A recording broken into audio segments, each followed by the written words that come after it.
Shalom Bapak Ibu, selamat pagi. Puji Tuhan, kita terus ya mendapatkan tuntunan Tuhan, dan pada minggu ini Tuhan memberikan pesan jangan membuat Tuhan menjadi lebih kecil dari rasa takut kita. Ya. Diambil dari kita Mazmur pasal yang ke-56 ayat ke-1 dan ke-2. Ini yang menjadi dasar firman-Nya. Ya. Untuk pemimpin biduan menurut lagu merpati di pohon-pohon tarbantin yang jauh, Miktam dari Daud ketika orang Filistin menangkap dia di Gat. Kasihanilah aku ya Allah, sebab orang-orang menginjak-injak aku, sepanjang hari orang memerangi dan mengimpit aku. Nah, Bapak Ibu, tentu kita sudah mendengar apa yang sudah diuraikan oleh Bapak Gembala pada waktu hari Minggu, ya. Latar belakang dari Mazmur 56 ini juga semua kita sudah tahu bagaimana kondisi keadaan Daud pada saat itu mengalami satu tekanan, ya, satu situasi yang sulit bagi dia, sehingga dia melakukan satu tindakan yang gak wajar, ya, seperti itu. Karena apa? Karena ada rasa takut. Nah, Bapak Ibu, mungkin lewat pesan yang kita terima ini buat setiap kita juga, mungkin Tuhan ingatkan buat kita sebagai orang percaya bahwa kita sebagai orang percaya itu harus tentunya memiliki iman yang semakin kuat di dalam Tuhan, ya. Dan kita juga mau terus mengintrospeksi. Kenapa Tuhan sampai berikan pesan ini buat kita? Artinya mungkin ada di antara kita yang mungkin di waktu-waktu belakangan ini sudah membuat pribadi Tuhan itu menjadi lebih kecil dari segala apa yang mungkin kita takutkan, ya. Apa yang mungkin ada di dalam pikiran orang percaya itu. Nah, dan yang paling tahu kan sebetulnya kondisi, ya, apakah rasa takut kita itu wajar atau enggak kan diri kita sendiri. Ya, kenapa Tuhan sampai kasih pesan ini kan karena Tuhan tahu, gitu. Ya, jadi kita nggak bisa menyembunyikan itu dari Tuhan. Ya, kita mungkin berusaha sebagai manusia, rasanya coba-coba menyembunyikan. Tapi Bapak Ibu, kalau kita bersikap seperti itu, mengatasinya seolah-olah kita membiarkan berlarut-larut terus-menerus, ya. Ketika rasa takut itu mungkin menghimpit atau ada di dalam kehidupan orang percaya, maka justru itu akan membuat diri kita sebagai orang percaya itu lama-kelamaan justru akan makin jauh dari Tuhan, ya. Kemarin udah Bapak Gembala sudah jelaskan, nanti Bapak Ibu bisa dengar kembali, ya. Karena ini adalah satu bagian yang begitu penting, ya, untuk membekali kita. Karena kita tahu hari-hari ke depan sana kita nggak tahu seperti apa. Dan banyak orang yang benar-benar memang sedang mengalami satu kondisi, mengalami rasa takut. Bagaimana kondisi perekonomian di bangsa ini. Bagaimana mungkin usaha pekerjaan mereka. Bagaimana mungkin bagian finansial mereka. Belum lagi mungkin orang-orang yang mulai merasa tubuhnya itu udah mulai kekurangan itu, lemah di sini, mudah sakit dan sebagainya. Orang mulai khawatir, ya, banyak ketakutan yang bisa terjadi, ya. Nah, Bapak Gembala kemarin sudah sampaikan ada 2 prinsip yang perlu kita pahami, ya, melewat pesan Tuhan ini, yaitu atasi rasa takut dengan menyadari bahwa Tuhan kita lebih besar dari apapun yang kita takutkan. Yang kedua, atasi rasa takut dengan mempercayai Tuhan setiap waktu. Nah, 2 poin ini kan bisa menjadi sebuah perenungan buat kita, ya. Secara pribadi kita dengar lagi apa nih yang Tuhan sebetulnya lagi mau ajarkan buat kita. Nah, kemarin kan ini saya kutip dari Warta, ya. Kita sudah belajar dari apa yang Bapak Gembala sampaikan. Kita dengarkan bahwa merubah rasa takut terhadap situasi itu adalah sebuah rasa kagum dan hormat yang salah. Jadi ketika mungkin ada rasa takut menghampiri kita, terus rasanya rasa takut itu terus, ya, menghimpit kita. Akhirnya justru itu adalah sesuatu tindakan yang salah. Karena apa? Karena diberikannya itu bukan kepada pribadi yang seharusnya, tapi justru diberikannya itu justru kepada masalahnya itu sendiri. Sehingga masalah yang tadinya kecil seolah-olah jadi dibesar-besarkan oleh diri kita sendiri, ya. Ketakutan yang mungkin belum terjadi, tapi kita sudah membayangkan, akan begini, akan begitu, dan sebagainya. Dan itu adalah sesuatu yang semakin hari kalau dibiarkan menghimpit, semakin gak wajar. Tetapi kan kita kemarin belajar, ya, kita sama-sama kemarin diingatkan, dengan prinsip yang harus kita pahami, bahwa rasa kagum dan hormat terhadap sesuatu itu bukan bagaimana orang itu ketika dia punya rasa takut itu memfokuskan dirinya itu kepada masalah, tapi dia harus memfokuskan dirinya, pandangannya, ya. Kalau kita punya rasa kagum dan hormat kan pasti karena ada pribadi, ada seseorang, ya, yang kita kagumi, yang kita hormati. Artinya kan fokus kita kepada pribadi tersebut, ya. Fokus kita, sikap penundukan kita jelas harus kita tunjukkan, kita berikan kepada satu pribadi yang namanya Yesus. Karenanya ketika rasa takut itu mungkin ada, ya, menghampiri kita, yang kita harus lakukan kemudian kita diingatkan, bawa, berikan kepada Tuhan, ya. Nah itu ada sebuah prinsip yang Bapak Ibu coba renungkan lagi, ya. Karena ini bisa menjadi sebuah kekuatan buat kita ketika kita menghadapi rasa takut, ya. Nah inti pesan Tuhannya kan kemarin kita sudah dengar, ya, beberapa rekan hamba Tuhan juga sudah sampaikan. Tuhan mengatakan bahwa ada rasa takut menguasai tidak sedikit hati anak-anak Tuhan, ya. Berarti kan kalau dikatakan tidak sedikit berarti banyak, ya, anak-anak Tuhan saat hari-hari ini rasa takutnya menguasai hatinya, ya. Levelnya ya tentu bukan level wajar yang memang ada di setiap manusia, dalam diri manusia, tapi levelnya di atas dari kata wajar ini. Berarti kan ada sesuatu yang udah melebihi, sesuatu yang udah menguasai hatinya, ya, sehingga menjadi satu ketakutan yang benar-benar menekan dirinya, ya. Nah, inilah yang Tuhan mau sebetulnya, itu sebabnya Tuhan menegaskan bahwa jangan sampai ia menjadi lebih kecil, ya, dibandingkan dengan rasa takut yang anak-anak Tuhan alami, ya. Kemarin kan kalau kita kebaca di warta kan itu udah jelas sekali, ya, Bapak Ibu pasti bisa mudah untuk memahami bahwa kalau kita membiarkan adanya rasa takut, ya, menguasai hati kita saja, itu maksudnya sudah melebihi dari kata wajar. Itu berarti kita sebagai orang percaya itu sebenarnya sudah membiarkan Tuhan tuh menjadi pribadi yang lebih kecil. Nah kita diingatkan dengan hal itu, ya. Seolah-olah Tuhan gak punya kuasa apa-apa, gak bisa bertindak apa-apa, ya. Nah ini yang harus menjadi perhatian buat kita semua, ya. Jangan sampai kita sebagai orang percaya justru bertindak seperti yang sudah diingatkan. Kita gak mau hal seperti itu terjadi, ya. Berapa banyak mungkin hari-hari ini masih banyak, ya, orang percaya yang mudah bersungut-sungut, mudah menyalahkan Tuhan, mudah kecewa sama Tuhan, marah sama Tuhan. Berapa banyak, ya, itu mungkin menjadi perenungan buat kita semua. Tapi mari Bapak Ibu, saya percaya kita yang datang, ya, yang bisa datang menyempatkan diri kita waktu kita datang sama Tuhan, kita bukan orang-orang seperti itu, ya, tapi kita punya satu pemahaman yang lebih benar, kita punya satu respon yang lebih tepat seperti yang Tuhan mau. Nah, pasti setiap orang, ya, kita semua yang ada di sini juga pernah mengalami rasa takut. Ya, rasa takutnya tentu berbeda-beda, ya. Saya juga pernah mengalami rasa takut, ya, ketika dalam kurang lebih 2 tahun setengah istri ngalami sakit, ya, rasa takut itu kan tiba-tiba datang, ya. Nggak pernah kita pikirkan, oh besok ya rasa takut akan saya hadapi seperti apa, enggak. Tiba-tiba, hal yang mungkin di luar ekspektasi kita, ya. Ya baru-baru ini salah satu keponakan, ya, sepupu saya, waktu kemarin ini, ya, karena dia udah sembuh, puji Tuhannya udah sembuh.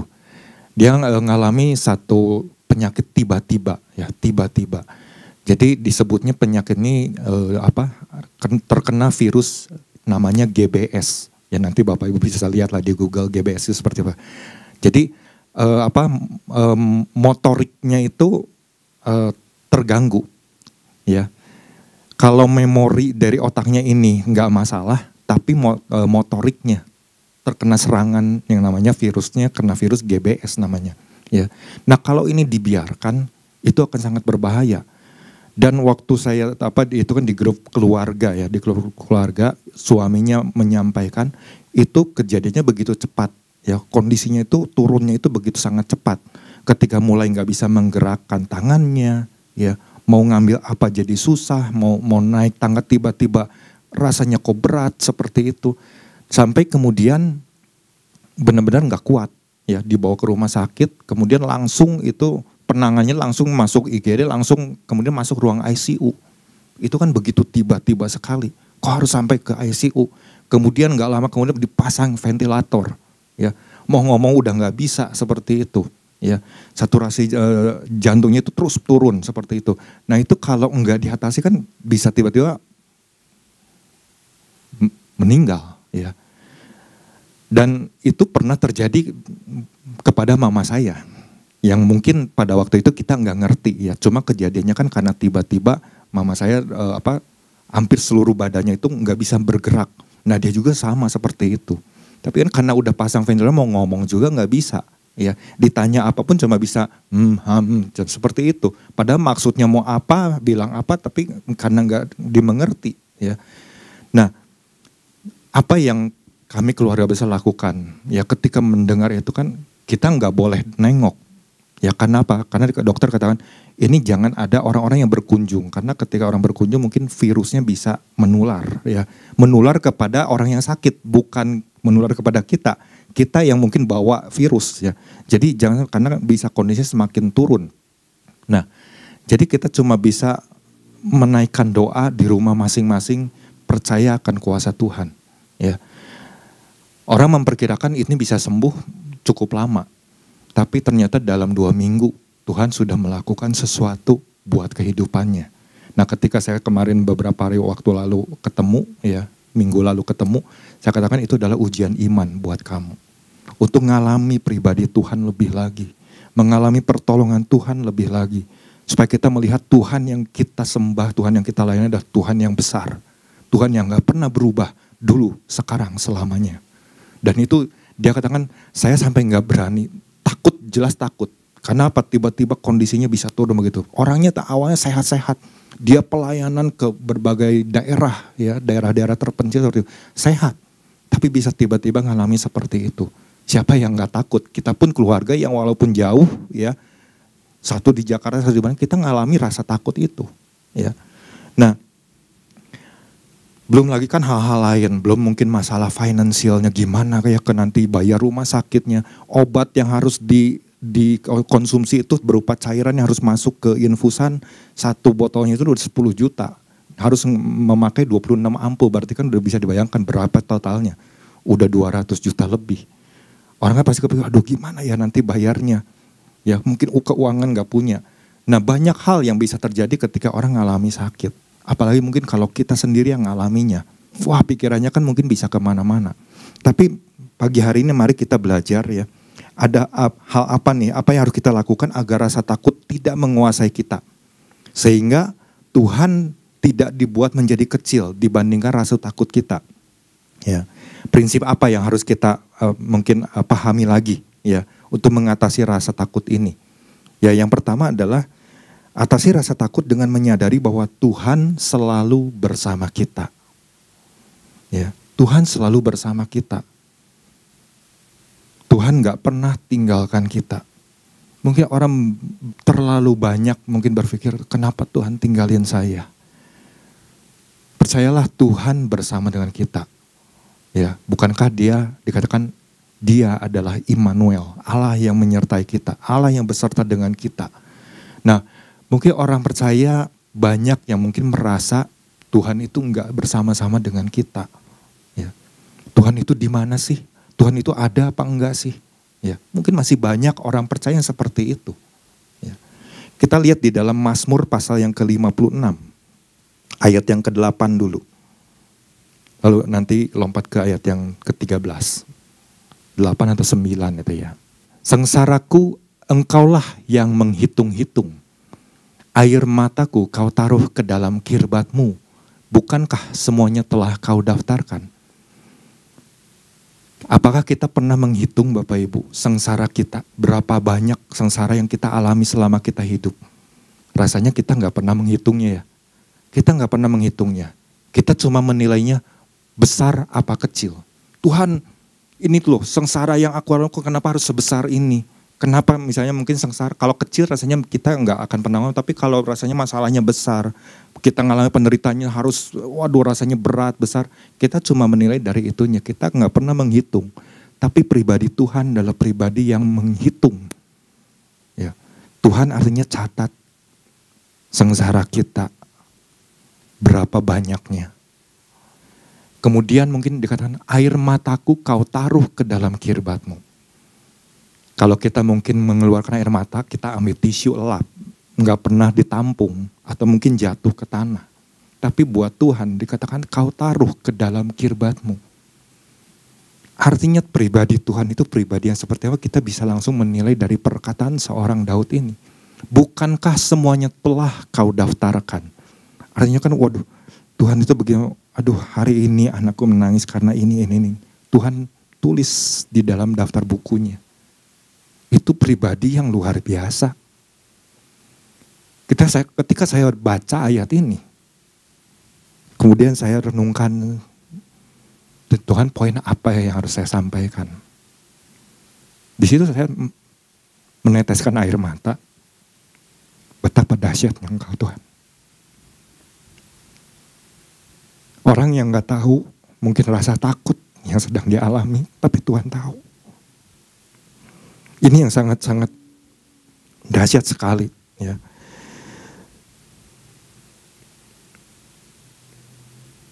Selanjutnya apakah berhenti sampai di situ Bapak Ibu? Di ayat yang terakhirnya dikatakan apa? Ayat yang ke-14 ya mungkin ya.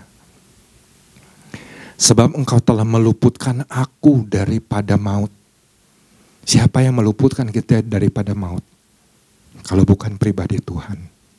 Menjaga kakiku sehingga tidak tersandung. Maka aku boleh berjalan di hadapan Allah dalam cahaya kehidupan. Wow, ini satu perkataan Daud yang begitu luar biasa. Ya. Bapak Ibu tentu tahu ya satu kisah ketika Yesus ada di Taman Getsemani. Ya, kita tahu apa yang sedang Yesus alami pada waktu itu. Ya. Yesus datang, ajak murid-muridnya berdoa. Kemudian Yesus membawa tiga muridnya lebih dekat bersama dengan Yesus. Ya. Kondisi yang dialami oleh Yesus pada waktu itu adalah rasa takut dan gentar. Ya. Kita lihat dulu di dalam Lukas pasal yang ke-22. Ayat yang ke-44.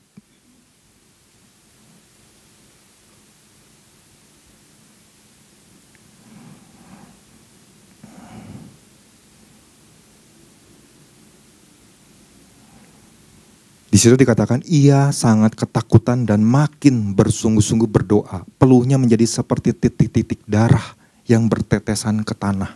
Ya. Jadi di dalam rasa takut yang harus dihadapi oleh pribadi Yesus saja, itu keringatnya seperti dikatakan titik-titik darah yang bertetesan di tanah. Ya. Kita mungkin udah tahu dengan apa kisah ini, kita sudah membacanya. Dan kira-kira kita bisa menggambarkan seperti apa, ya. Tetapi dari sini saya dapat satu pelajaran, ya, satu pelajaran.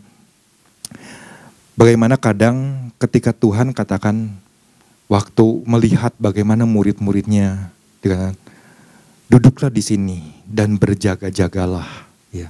Tapi apa yang dilakukan oleh murid-murid pada waktu itu, ya, waktu Yesus berdoa, bergumul dengan rasa takut dan gentarnya. Nanti Bapak Ibu bisa lihat di dalam Markus pasal yang ke-14 ya. Di situ ada rasa takut dan gentar. Rasa takut dan gentarnya itu yang seperti apa? Ya. Kalau di dalam Lukas pasal yang ke-22 ayat yang ke-4 ini, di dalam terjemahan King James Version, ya, di dalam terjemahan King James Version dikatakan and being in an agony. Ada kata yang menarik di situ dikatakan an agony. Ya, he pray more earnestly. Di situ kata agony ini a struggle, ya, a struggle for victory. Jadi rasa takut yang Yesus lagi ingatkan buat kita beda dari yang lain, ya. Kalau kita mungkin ngalami satu tekanan, satu masalah, pergumulan, kadang-kadang kita kan menyerah, ya. Tapi yang Yesus ajarkan dari kata an agony ini adalah a struggle. Di dalam terjemahan, maksudnya kalau kita lihat ya, arti sesungguhnya, ini dikatakan a struggle for victory. Satu perjuangan untuk meraih kemenangan. Ya.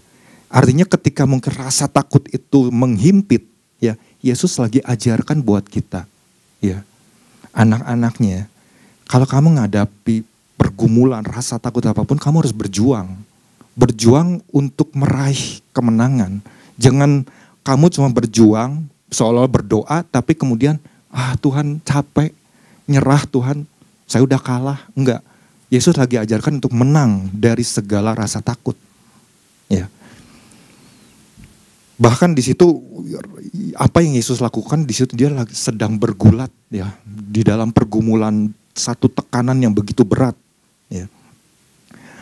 Pergulatan mental. Ya kan kalau kita lagi ngalami rasa takut kan itu mental kita kan, pikiran kita kan terus main. Nah, mental kita itu kalau kita enggak kuat, kita kalah.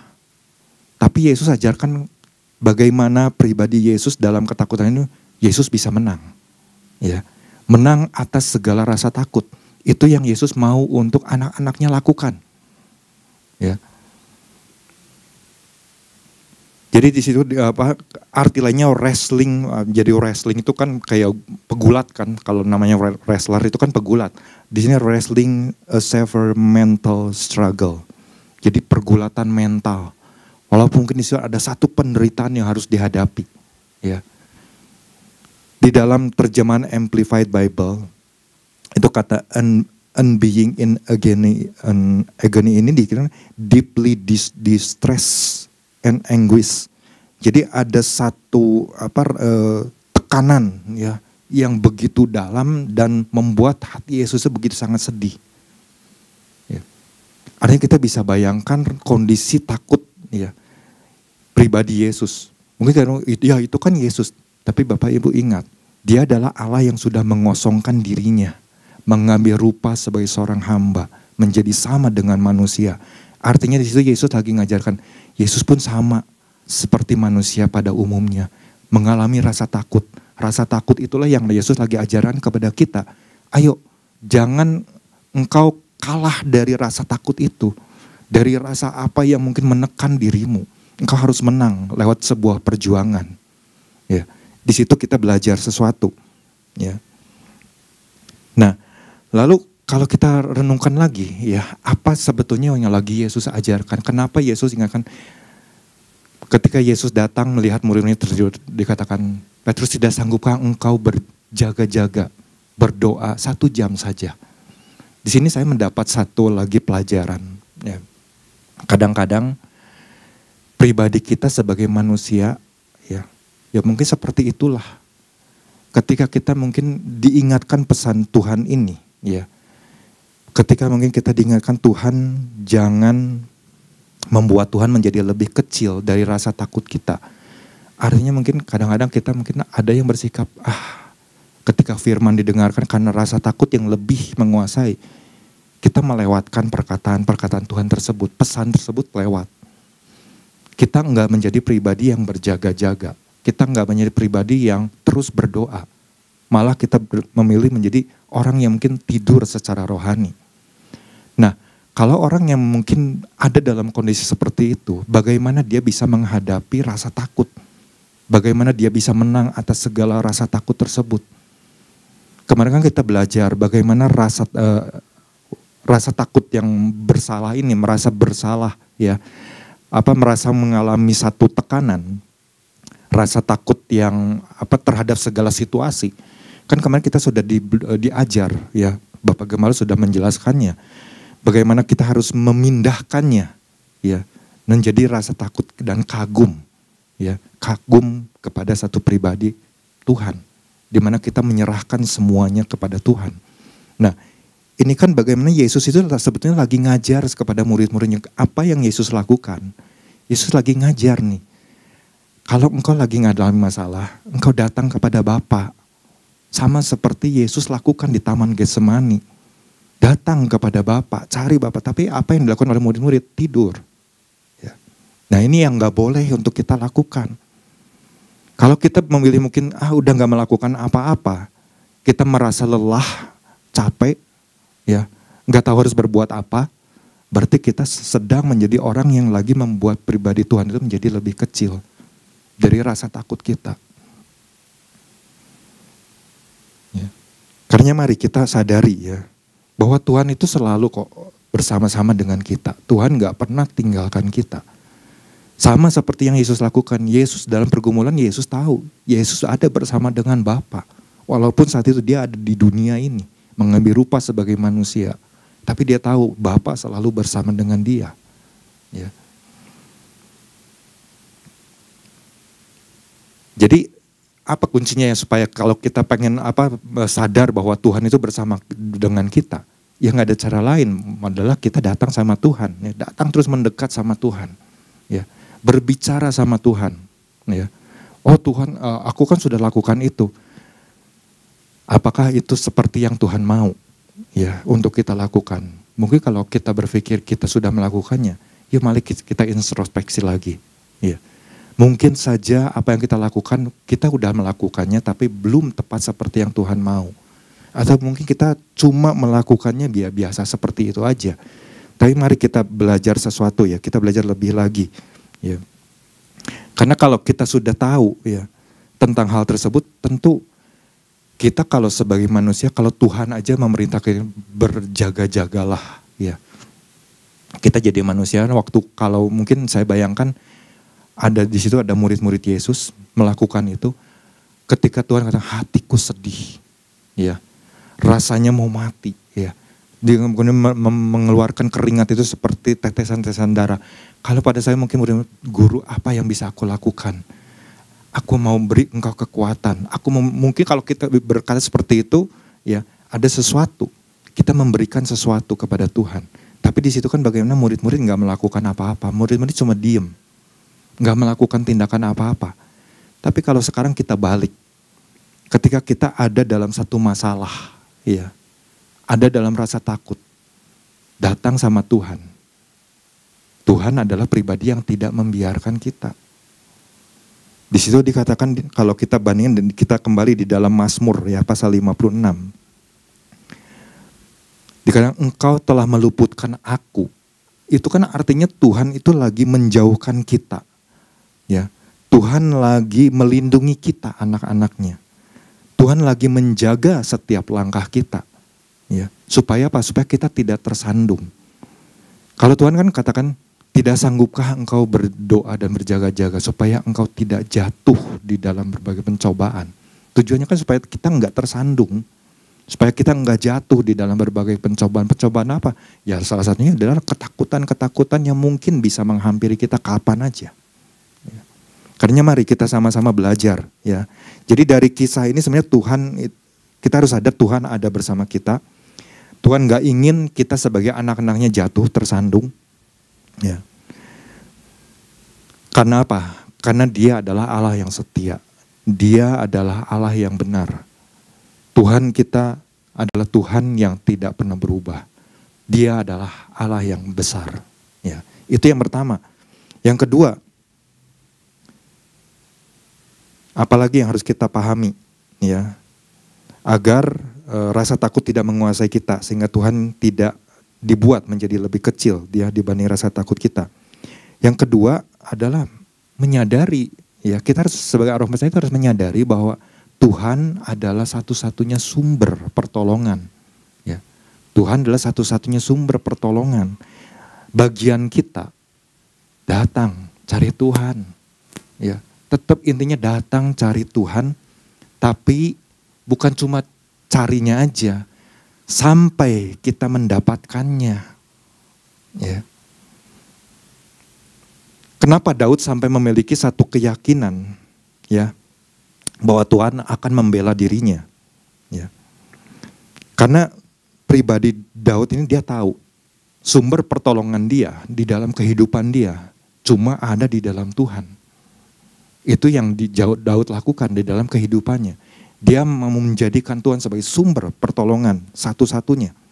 Perkataannya, firman-Nya, ya, perintahnya, ketetapan-ketetapannya, hukum-hukumnya Tuhan.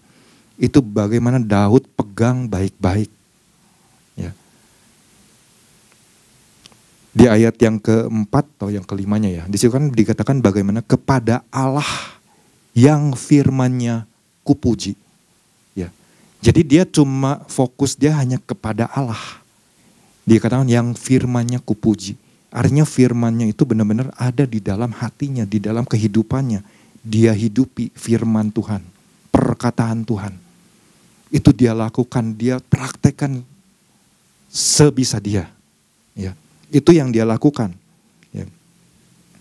Nah, di dalam perjanjian lama ada satu kisah, ya, di zaman pemerintahannya Yosafat. Ya. Kita tahu ya, kita buka aja dulu di dalam 2 Tawarikh pasal yang ke-20. Ini bagaimana kemenangan atas Moab dan Amon, ya. Dan juga akhir pemerintahan Yosafat. Jadi bagaimana Yosafat pada waktu dia dapat laporan tiba-tiba, ya, dari anak buahnya, ya, lapor sama Yosafat, ya, bahwa dia lihat ada satu laskar yang besar, ya, laskar yang besar datang dari seberang Laut Asin, ya, dari Edom, mau menyerang Yosafat dan juga orang-orang yang ada di wilayah di mana Yosafat pada saat itu memerintah. Ketika Yosafat dengar apa yang tiba-tiba Yosafat alami, Yosafat menjadi takut. Ya, di ayat yang ketiga, Yosafat menjadi takut. Tapi ketakutan yang dia alami itu segera dia tindak lanjuti dengan satu respon yang benar. Ya, karena dia tahu kalau saya takut, pertolongan saya cuma dari Tuhan. Saya harus datang segera cari Tuhan. Apa yang dia putuskan? Lalu mengambil keputusan untuk mencari Tuhan. Ini kan keputusan, cari Tuhan apa enggak cari Tuhan? Mengandalkan kekuatan pasukannya ataukah kepintarannya ataukah benar mengandalkan Tuhan? Yosafat tidak melakukan. Yosafat ambil keputusan cari Tuhan. Pertama-tama dia langkahnya adalah cari Tuhan. Ia menyerukan kepada seluruh Yahudinya supaya berpuasa. Wah, ini luar biasa. Satu keputusan yang tepat, cari Tuhan. Ya. Dan ketika cari Tuhan, apa yang kalau kita lanjut ya di ayat selanjutnya, Bapak Ibu nanti bisa baca di rumah. Ini bagaimana ayat ketiga, ayat yang keempat, dan Yehuda berkumpul untuk meminta pertolongan daripada Tuhan. Ya, ini satu bangsa ini datang untuk minta pertolongan cuma dari Tuhan. Wah, itu satu kesatuan yang luar biasa, satu tekad yang luar biasa ada di bangsa Yehuda pada waktu pemerintahan Yosafat ini. Ya. Nah, kemudian di ayat yang ke-12b-nya, ya ketika dia sudah menaikkan doanya, ya melihat bagaimana kebesaran Tuhan dan sebagainya, dia katakan di sini dikatakan kami tidak tahu apa yang harus kami lakukan, tetapi mata kami tertuju kepadamu. Jadi bagaimana Yosafat mengarahkan matanya tertuju hanya kepada Tuhan, enggak kepada yang lain, kepada masalah yang mungkin ada di depan dia. Satu laskar yang besar, ya itu kan satu ketakutan yang pasti akan muncul, ya begitu saja tiba-tiba. Wah, nanti rakyatku gimana nih? Ya pasukannya nanti kalau sampai pada meninggal, berapa banyak pasukan yang meninggal. Tapi dia bagaimana dia mengambil satu keputusan, dia cuma mata dia dikatakan mata kami tertuju kepadamu. Ya, ini yang satu tindakan yang bagaimana kita belajar lagi ya. Nah, lalu kan kita bisa melihat ya di ayat ke-9-nya sebetulnya ya. Di sini kita bisa dari kami akan berseru kepadamu di dalam kesesakan kami sampai engkau mendengar dan menyelamatkan kami. Ini dikatakan sampai engkau mendengar dan menyelamatkan kami. Itu adalah sebuah hal bagaimana seruan dari Yosafat dan juga bangsanya. Ketika datang cari Tuhan, pokoknya harus sampai Tuhan mendengar dan menyelamatkan kami. Jadi benar-benar mereka tuh sampai ingin mendapatkan pribadi Tuhan. Ya. Sampai mendapatkan pertolongan Tuhan. Itu mereka terus berseru. Mereka merendahkan diri mereka. Ya. Dan apa yang terjadi selanjutnya? Ya, di ayat yang ke-17. Dikatakan apa? Lewat seorang nabi, ya. Dalam peperangan ini tidak usah kamu bertempur, hai Yehuda dan Yerusalem. Tinggallah berdiri di tempatmu dan lihatlah bagaimana Tuhan memberikan kemenangan kepadamu. Janganlah kamu takut dan terkejut. Itu adalah jawaban Tuhan. ketika kita datang cari Tuhan dan mendapatkan Tuhan, jawabannya adalah luar biasa. Ya. Sebenarnya di ayat yang ke-15-nya ya. Jawaban awalnya itu di situ. Ayat yang ke-15-nya. Ya. Camkanlah hai seluruh Yehuda dan penduduk Yerusalem dan tuanku Raja Yosafat, lewat nabinya ya. Janganlah kamu takut dan terkejut karena laskar yang besar ini, sebab bukan kamu yang akan berperang, melainkan Allah. Jadi Bapak Ibu, keputusan dari Yosafat inilah yang harus kita juga belajar. Waktu kita mungkin mengalami rasa takut. Rasa takutnya kalau dilihat di dalam bahasa aslinya sama dengan Yare yang kemarin sudah dijelaskan. Ya. Ini adalah satu hal yang harus kita kerjakan adalah cari Tuhan. Waktu cari Tuhan, sampai kita dapatkan ada pertolongan. Pertolongannya adalah dahsyat di sini. Tuhan yang akan berperang, bukan kita yang akan berperang. Artinya kan ada pembelaan Tuhan. Waktu kita jadikan Tuhan sebagai sumber pertolongan kita. Tapi berapa banyak mungkin hari-hari ini sumber pertolongan udah enggak dari Tuhan seutuhnya. Tapi cari pertolongan-pertolongan yang lainnya. Ya, cari segala cara. Ya. Nah di sini kita belajar. Ya, mungkin Tuhan ingatkan pesannya bisa jadi. Mungkin hari-hari ini kita sudah mengalihkan ya pikiran kita, pertolongan kita enggak lagi seutuhnya kita berharap hanya kepada Tuhan. Nah dari sini kita bisa belajar. Kalau kita benar-benar mengandalkan pribadi Tuhan, menjadikan Tuhan sebagai sumber pertolongan, ya, maka kita akan melihat ada pembelaan Tuhan, ya, ada pembelaan Tuhan. Ya, jadi bagaimana kita bisa melihat Tuhan nggak diam aja, tapi Tuhan campur tangan, ya, Tuhan turun tangan, ya. Bahkan dikatakan Tuhan berperang. Waduh, saya bayangkan Tuhan berperang buat kita. Artinya kan ketika ketakutan itu datang, kemudian kita cari pribadi Tuhan, kita menyerahkan sampai kita mendapatkan pertolongannya Tuhan, mendapatkan jawabannya Tuhan, kita tenang Bapak Ibu. Kita tenang. Karena apa? Karena kita tahu Tuhan yang akan berperang. Dan itu yang saya dan istri waktu itu alami. Kita dapatkan firman Tuhan, dapat perkataan Tuhan, Bapak Gembala juga dukung dalam doa, kemudian ada firman yang disampaikan, menjadi kekuatan kita, menjadi pegangan kita. Saya dan istri bisa melihat Tuhan benar-benar berperang. Ketakutan-ketakutan yang mungkin pada waktu bisa menekan hati, pikiran, ya, bikin stres dan sebagainya. Ternyata enggak tuh, ya, bisa diatasi. Karena apa? Karena saya tahu ada Tuhan. Ya, Tuhan yang selalu bersama dengan kita. Tuhan yang dimana saya memutuskan pertolongan saya cuma dari Tuhan yang saya percaya. Kalau kita kemudian dengarkan percaya ya pada Tuhan setiap waktu, berarti itulah yang harus kita lakukan. Jadikan Tuhan sebagai sumber pertolongan kita satu-satunya. Karena biarlah dua hal ini yang bisa saya bagikan untuk Bapak Ibu. Ya, mari kita menjadi orang-orang yang bisa merespon dengan tepat, dengan benar, ya, supaya apa yang kita mungkin alami rasa takut itu bisa diatasi dengan tetap melihat bahwa Tuhan yang kita sembah adalah Tuhan yang maha besar. Puji Tuhan, Tuhan Yesus memberkati.